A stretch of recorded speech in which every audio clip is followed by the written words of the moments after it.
Daniel couldn't stop himself. As the woman stood to leave, he rose too. "Excuse me," he said softly. She turned, her green eyes catching the light. "Yes? I know this sounds strange, but have we met before?" She tilted her head, amused. "No, I don't think so. I'd remember you." He hesitated. "You just look familiar." "I get that a lot," she smiled again, warm and effortless. "I'm Leela." The name hit him like a wave. He blinked, struggling to process it. "Daniel," he said. "Nice to meet you." "Likewise." She reached into her coat pocket and handed him a business card. Leela Monroe, creative writing instructor. Evening classes at Hawthorne College. Then she was gone. Daniel stood frozen for a moment, staring at the card in disbelief. Leela wasn't just a dream. She was real. One rainy afternoon, Daniel stopped by a small cafe downtown. He rarely visited it, but something, perhaps a feeling, pulled him inside. He ordered black coffee and sat by the window, watching raindrops race down the glass. And then he saw her. She walked in, shaking the rain from her coat, her auburn hair falling loosely around her face. Her eyes scanned the cafe until they met his, and something inside Daniel jolted. She looked exactly like the woman from his dreams. She ordered tea and sat 2 tables away. Daniel couldn't stop staring. He wanted to speak. But what could he say? "Hi, I've been dreaming about you for 3 months." The woman looked up again and caught his gaze. This time, she smiled. It was a small, knowing smile. That night, Daniel couldn't sleep. His wife lay beside him, her back turned, steady breaths rising and falling. He stared at the ceiling, Lila's face burned into his mind. He'd never believed in fate or spiritual connections. But what were the odds? Her name, her appearance, the way she smiled at him, just like in the dream. Was this a sign? He tiptoed downstairs and sat in the living room. The house quiet except for the ticking clock. His heart ached with guilt. He hadn't done anything wrong. But something was shifting inside him. Something he couldn't control. He pulled out his phone and searched for Leela Monroe's evening class. Creative writing for beginners. Find your voice. He stared at the screen for a long time. Then, without thinking too hard, he clicked register. The classroom was cozy, with soft lights and a circle of chairs. Daniel sat near the back, his notebook in his lap. Other students chatted quietly, mostly adults, a few college kids. Then she walked in. Leela. She wore a black sweater and jeans, a red scarf around her neck. She looked radiant, confident. She smiled at the group. Then her eyes met his. There was a flicker of recognition. She didn't mention their meeting at the cafe.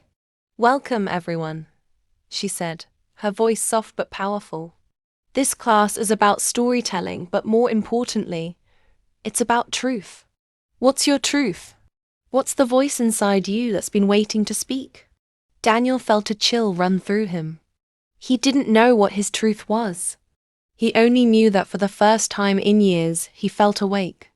When the class ended, most people hurried out. But Daniel stayed.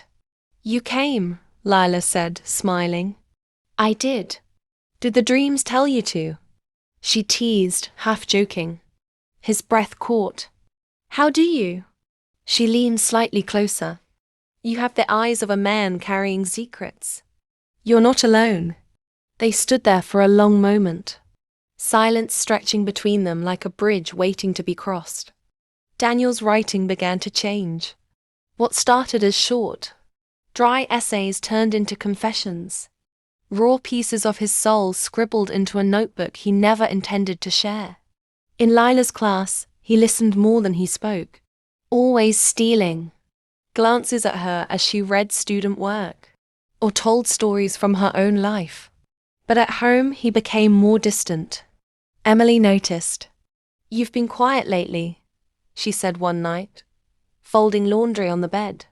"Is everything okay?" Daniel looked up from his book. Yeah, just tired. School's been busy. You've been going out more too. Evening walks.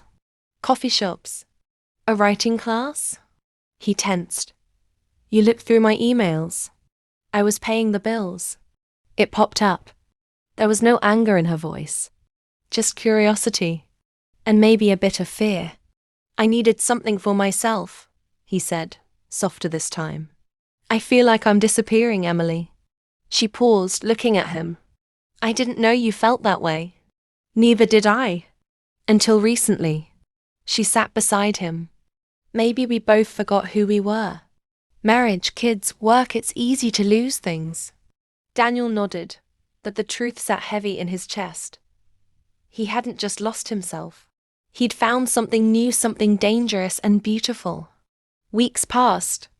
Lila's class became the highlight of his week. One evening, after a powerful writing session, she asked him to stay behind. I read your last piece, she said. The one about the man who lives two lives. It was heartbreaking. Daniel looked at her, something breaking in his eyes. It's not fiction. I know. She moved closer. You're not alone, Daniel. So many people live like that, but you're brave enough to admit it. I don't feel brave. I feel like a traitor, because you're finally listening to your soul. He didn't answer. His hands trembled. I dreamt of you too, Lila whispered. Before we met, I thought I was crazy. But then I saw you at the cafe, and I knew. He stared at her. What does it mean? I don't know. But I think we were meant to meet. There was silence. Then her hand brushed his. It was a small touch, but it lit a fire deep inside him. That night, Daniel stood in the bathroom, gripping the sink. His reflection looked older, wearier, but also more alive than it had in years. He splashed water on his face. What are you doing? He looked into the mirror like it was a stranger. The truth was hard to admit. He wanted Lila, not just physically, emotionally, spiritually. She made him feel visible. Not just needed, but wanted. But he had a wife, children, a life built over 20 years. Could he risk it all for something that might be nothing more than a dream made real? That night, Emily reached for his hand in bed. Do you still love me? She asked in the dark. I do, he said. But even as he said the words, a part of him whispered, I also love someone else. Please subscribe to our channel.